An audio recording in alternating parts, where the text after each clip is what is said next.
उन और उनके पूरे परिवार को हृदय से बधाई देते हुए प्रदेश की राजधानी लखनऊ को एक बेहतरीन उपलब्धि के लिए हृदय से धन्यवाद भी देता हूं।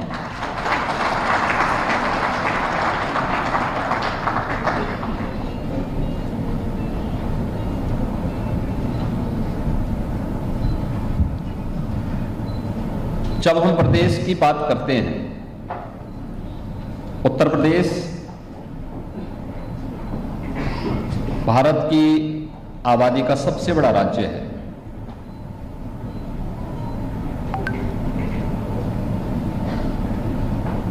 लखनऊ उसकी राजधानी है।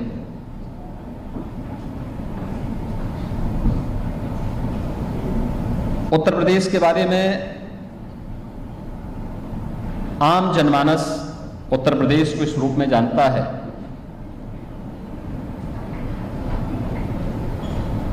कि भारत की आत्मा अगर कहीं बसती है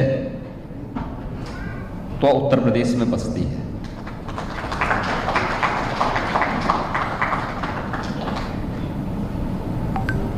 हमने उस आत्मा को नकारने का प्रयास किया। परिणाम था हम सबके सामने पहचान का संकट आया। अयोध्या उत्तर प्रदेश में, मथुरा वृंदावन उत्तर प्रदेश में, काशी उत्तर प्रदेश में, प्रयागराज उत्तर प्रदेश में,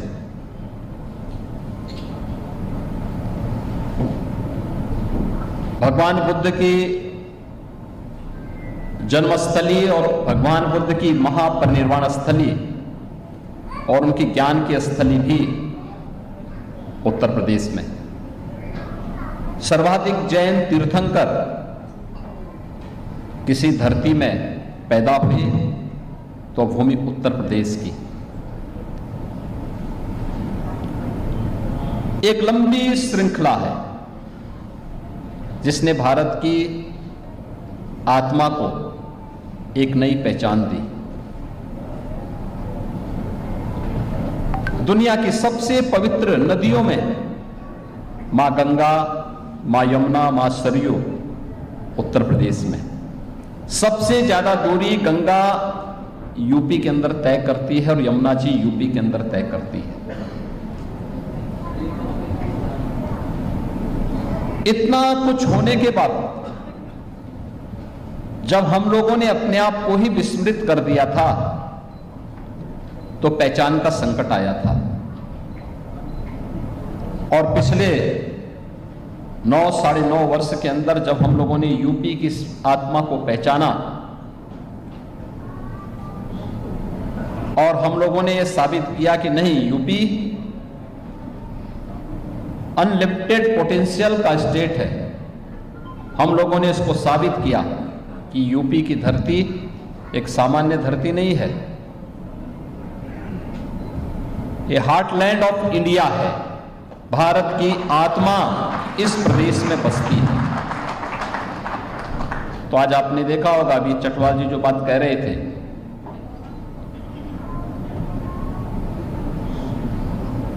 2017 में जब हम लोग आए थे तो टूरिज्म में हम देश के अंदर नंबर 3 पर थे।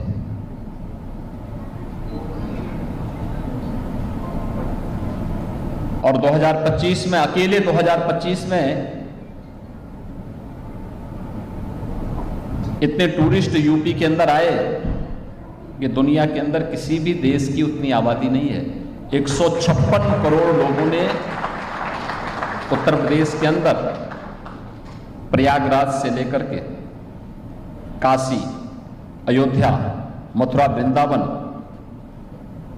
और इन सभी तीर्थ स्थलों में जाकर के यहां की यात्रा की है। आज से 9 वर्ष 10 वर्ष पहले यूपी के बारे में लोगों की धारणा बहुत अच्छी नहीं थी।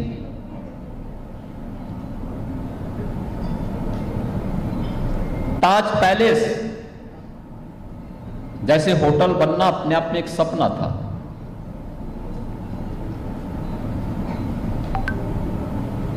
और गनीमत है कि ताजमहल होटल भी अब तक बना हुआ है। 2017 के पहले जो स्थिति थी उस सब के बावजूद भी बना हुआ है। तो ये इस धरती के प्रभाव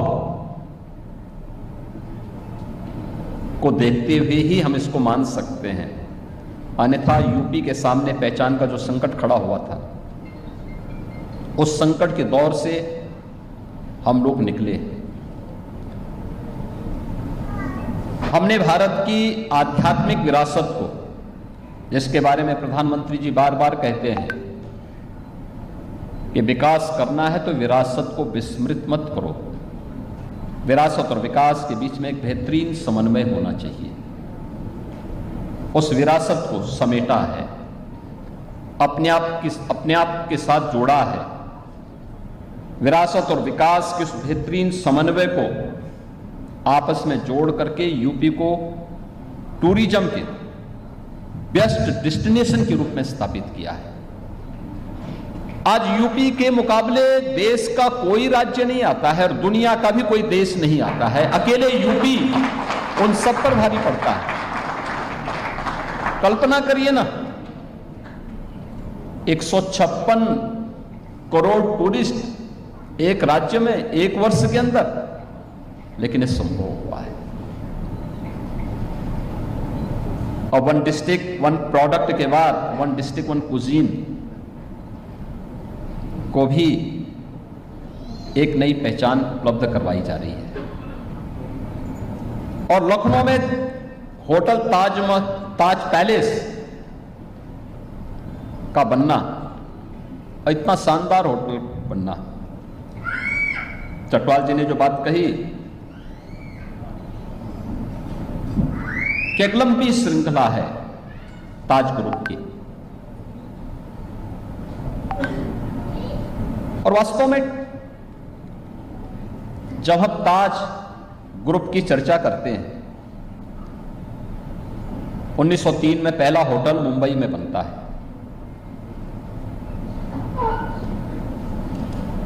वहां ताजमहल और ताज पैलेस के नाम पे 2 होटल बने। इसके उपरांत दिल्ली में बने, और तीसरी सिटी है लखनऊ, जहां दोनों होटल एक साथ ताजमहल के नाम पर भी है और ताज पैलेस के नाम पर भी है। लेकिन लखनऊ में जो आपने कुछ और बात कही है, लखनऊ की जो अपनी एक विशेषता है, वो अपनी परंपरा के लिए, अपनी विरासत के लिए, अपनी सांस्कृतिक परंपरा के लिए वो लखनऊ जाना जाता है। और इसीलिए तो आपने देखा होगा कि भी यूनेस्को ने लखनऊ को विशेष रूप से महत्व दिया है। हम लोगों ने यूपी को, जब यूपी की इस पहचान को आगे बढ़ाने के लिए कार्य करना प्रारंभ किया, तो हम लोग इस बात को मानते थे कि यूपी के अंदर जो संभावनाएं हैं, इन संभावनाओं को एक्सप्लोर करने का एक समय है। उसके लिए उस प्रकार का इंफ्रास्ट्रक्चर चाहिए, उस प्रकार से सुरक्षा का एक माहौल भी चाहिए।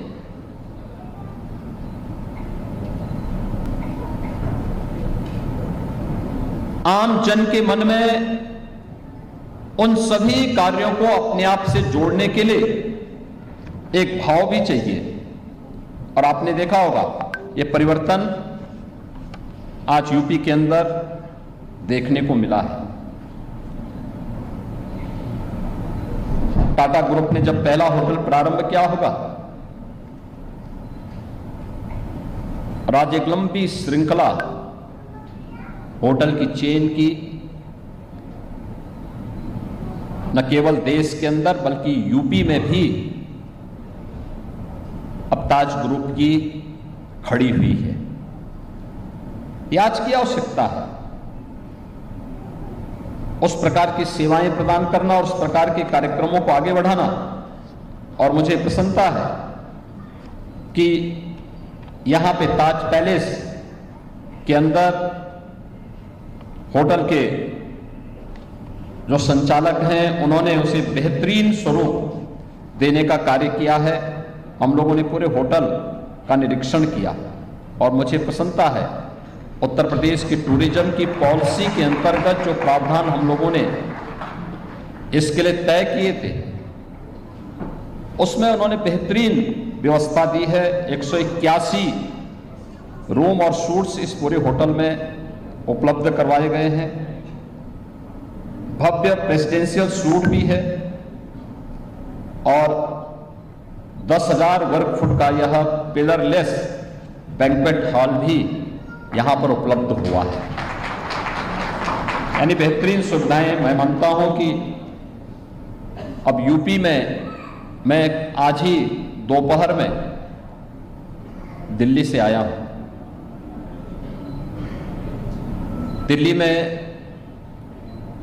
कल और आज यूपी जापान इन्वेस्टमेंट मीट का आयोजन किया था। पहली बार भारत के अंदर कोई राज्य 200 से अधिक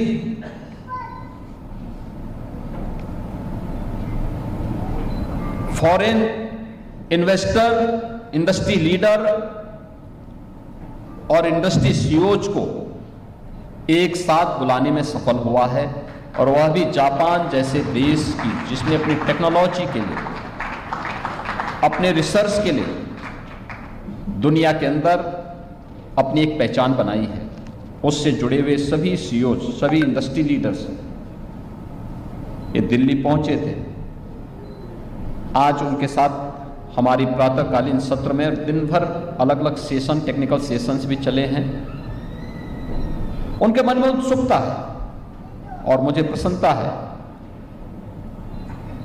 कि इस होटल में सबसे पहले अतिथि कोई बनने वाले हैं तो वह पूरा डेलीगेशन इसी होटल में आकर के रुकने वाला है।